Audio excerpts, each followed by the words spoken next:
Akkuma ijoollee kaanii akka maaliif fiidee ton taphattu maaliif olii gadi naaf hin deemtu jedheen ani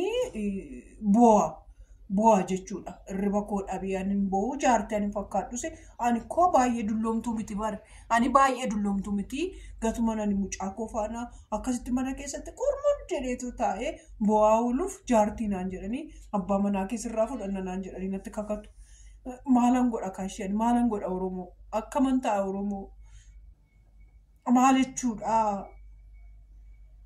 Amma immoo ishii biiduu ammayyuu faana hojjechuu dhiisee dhossataan jira bari. Dhoffataan jira bari bakka biiduma faana koo nangaa isa gaafadhe jennaan Oromoo kitaaba qulqulluurra naan xaqqasu seetanii Xabiibuu Salamoonii kuma meeqa fuudheera akkasuma Daawitis fuudheera maaliyoon fuudhee maal rakkoo qabaa yoon jaaladhee naan jedhe gaddaa akkuma qoosaaf akkeesseen anuma sabboontuufaa kana jedhee gaafa ani haasa'u jiraanis maali sabboontuu yoo fuudhee maal rakkoo qabaa. Fayyoonis wajjin olii galanii jiraatan maal qabaa maali akkamitti waaqa tokko qofatu namni tokko nama tokkoof jiraata jennaan egaa akkas ta'ee egaa cubbuu ta'ee Xabiibuu Salamoonii fi Daawitiyyuu mootii warra Israa'el suni amma na fuudhee naan jedhe naa taqase kuma fuudhee Daawit kuma fuudhee naan jedhe dhuguma kuma fuudhee. Ani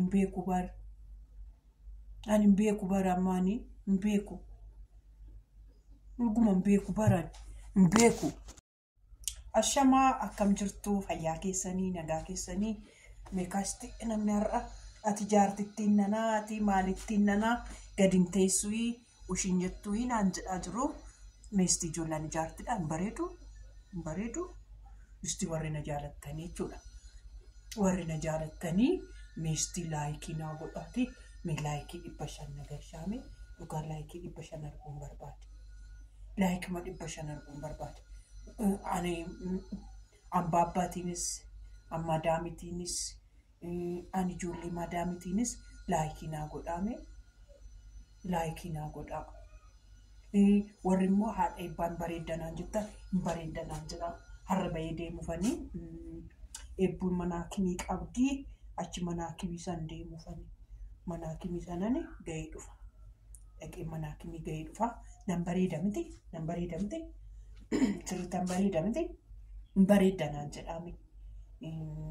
Nan bareeda maalan bareeda maal kunaan ijoollee sadiin godhadhee garuu kun hin jiru akkasitti walitti xoolu maal akka ta'e hin beeku ijoollee inuma nyaadhaa bakka inni galu hin beeku.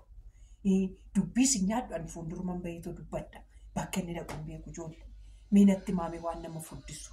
Tokkuma ishee dumbush bush jedheetoo isa jaartii naan jedhan kana keessaa akkam bahu.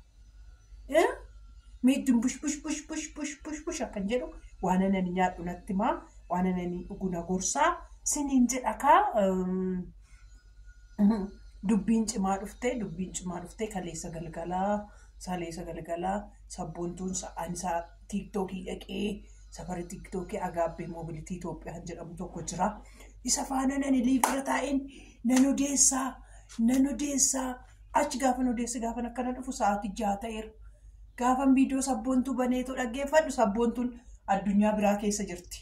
Achi aaree gubadhee gadi lakkise. Achumaan ilaaluu diddan nama 400 qofaatti ilaalee amma ammaatti.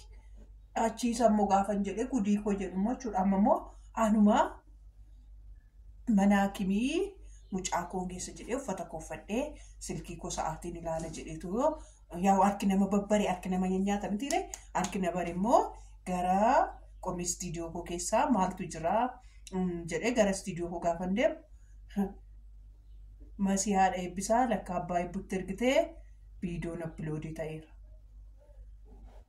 Isa yommuu yuutuubii koo irratti gadhiisu ammam akka isaan na daffaran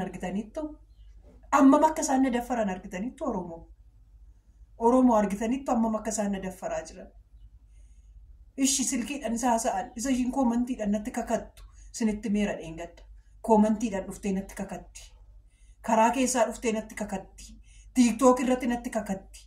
Amma immoo jettee mana koo istiidiyoo koo keessatti silkii koo keessatti dhuftee ciiftee natti kakataa jirti.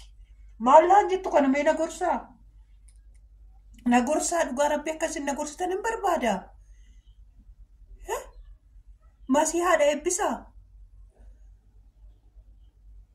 Har'a na jalqabde seetanii eega garee guddina Oromoo keessatti intaloo sabboontu jaalala sin barsiiftaa intaloo akkaataa abbaa manaa namaarraa qammaa jetteeti ijoollee garee keeti barsiiftaa. Lakki akkasummaan turre sabboontu ni waluma kana babbadde malee akkaataa sa'aatiitti guuttatan akkaataa sabiskiraabii ofiitti guddifatan akkaataa namni itti guddatu guddinuma nama gorsite turte bara sabboontuun akkas turte bara isaan fayyoorraa abbaa manaa qammaatu kana seetanii garee guddina Oromoo qabdii turte achi keessatti ijoolleen akka yuutuubii isaanii guddifatan akka yuutuubii isaanii guddatuuf akka sa'aatii isaanii guddatuuf nama meeqa ijoollee meeqa guddiftee ijoollee meeqan beeka seetan achi keessatti nama baay'ee obbolaa qaqqaalinaa kennite abeelaabii naa kennite haannaa tuubii naa kennite kun masiidhumaa eebbisaa kana naa kennite garuu achi keessa namni lama abbooma manaa keessarraa fudhanna naan jedhan kookii daalattiinis kookii amma lagaa waamutti hin taa'e ka laga lagaan waama amma laga lagaan waama warra abbaa manoolii sirraa fudhanna abbaadhuma manaa keessarraa fudhanna jedhanii ija baasanii na gaafatan horoo daalattiinis sirraa fudhadha jettee amma garuu ishiinillee xiqqoo ishii gara biraa argattu beeku tasgabboofteetti ishiin horoo daalattiinis akkamitti na gubaa turte oonumti abbaa eebbuu sirraa fudhanni naan jetti. Maali abbaa eebbuu kanarraa shaboo faca'e moo? Maayin? Ishee kookii warra ejeree kookii warra